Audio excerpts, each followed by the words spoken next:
a drink of water occasionally here because I've got a sore throat tonight. What a wonderful place this is. I'll just read you a few poems. I'm going to start with one because it's autumn. This is called Autumn Landscape. And isn't it beautiful out there?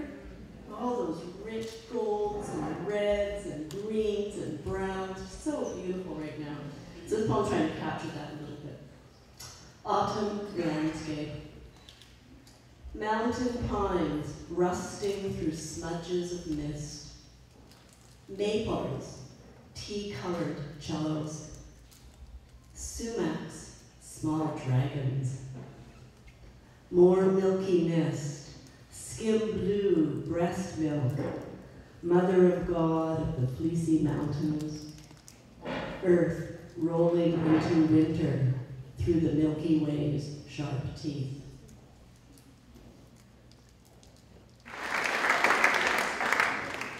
Our problems affairs.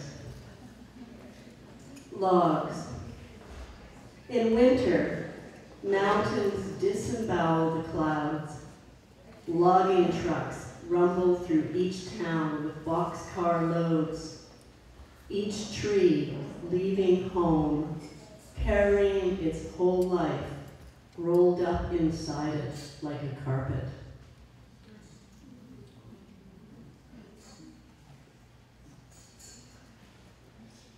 I don't know if you have a favorite sort of native flower, but surely one of my favorite native flowers is the sagebrush, Mariposa lily. We go walking in the hills around here in the bunch grass, and late spring, early summer, there's these beautiful lilies, right? They just pop out the grass, and they're just dazzling, right? So trying to capture that feeling when you come across one. And so, sagebrush, Mariposa lily. When I see it in early summer, rising like a fantasy out of last year's grass, I feel my own flesh unpeel from the stem of my bone, become petaled, muscle and skin thinly scalpeled open, purple, bruising, incarnate in wind and sun.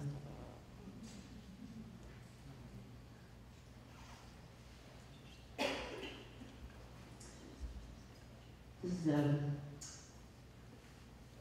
is a poem I'll read. It's kind of fun to read. I teach creative writing, and one of the things my students do almost every year is put on a poetry slam on World Water Day, which is March 22nd every year.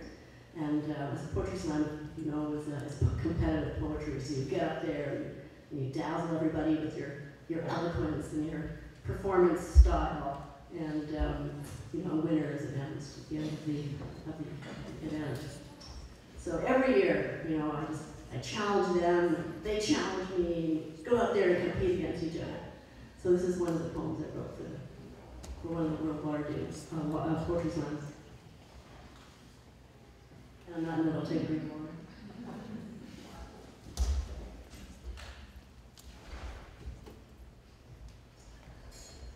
Water into wine. Miracula, the beginning of the signs. That summer night in Galilee, all nature stood outside and watched the party flood the evening courtyards, and soaking dancers collapse onto cushions, with stars half lost in billows of smoke from burning cedar and roasting meat. The whole village of Cana was there. This was before the first bad heat wave.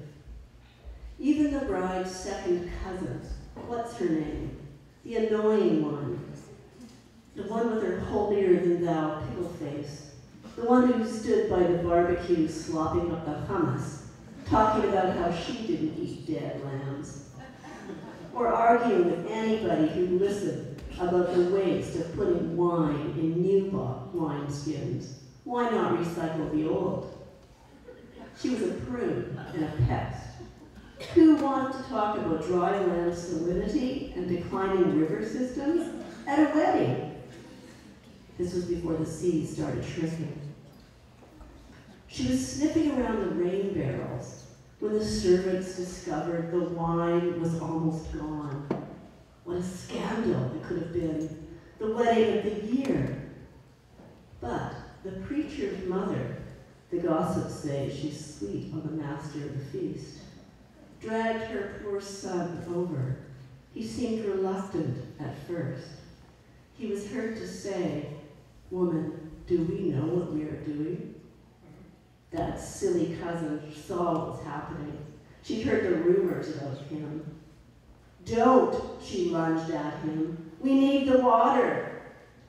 Too bad she touched him as his hand reached the lip of the water pots. My God, the sheer quantity of that Merlot. And we've tasted nothing like it since. It was like drinking liquid silk. Lord, the feast was talked about for months. The bride stained from hock from head to toe. The groom slung to the marriage bed in a carpet where the woven vines and henna blooms were blotted black with sack. And the servants laid their sozzled bodies in the hyssop. So for days, minty musk mingled with the smell of scorch and vomit. We have torn up all our orchards and planted vineyards. The cousin? Oh, her arm being withered to the bone and her skin having lost all sense, she lives among the lepers in the dust, begging for her daily bread and water.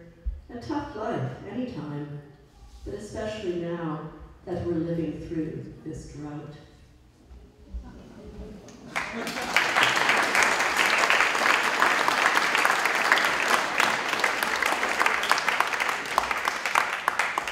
Okay, last poem. This is about, again, another really popular plant in the Okanagan, those prickly pears. You know, we go for a walk and they stick onto your shoes. Prickly pears.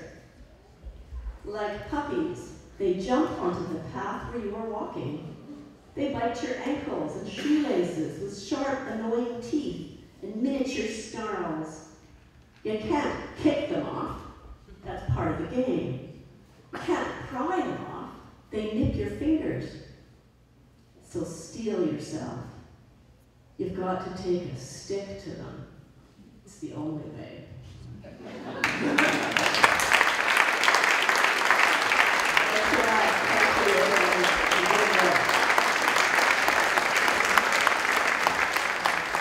Nancy Holmes.